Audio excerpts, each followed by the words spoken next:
Pili tayo ng gagamitin natin na compressor. So, pwede yan, pwede to. Kahit alin dyan guys, pwedeng gamitin yan. Pero, the more na mas malaki yung gagamitin nyo, mas maganda. Kasi mas malakas yung pagbuga ng hangin ng compressor. So, ito guys, yun yung gagamitin natin.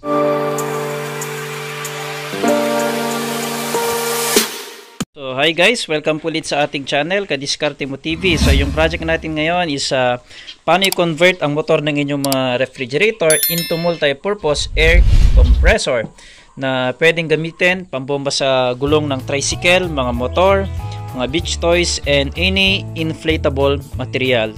Ang kailangan lang natin i-prepare guys is pressurized hose. Mura lang po ito, 45 pesos lang per meter. Air chuck. Yan. At yung hose clamp. So, yun lang guys. At syempre, yung compressor ng inyong mga refrigerator. So, yan lang guys.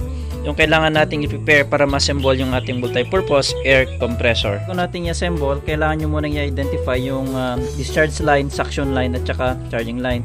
So, mapapansin po natin dito guys, meron siyang tatlong tubo. Yan, iyan, at saka ito. Okay. So, hanapin nyo lang guys kung asan yung bumubuga ng hangin at saka humihigop ng hangin. Okay, testingin natin.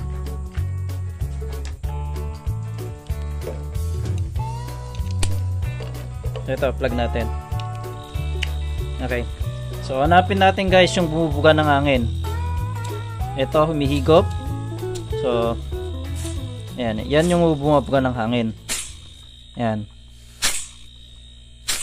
So, dyan natin i-connect guys yung ating hose.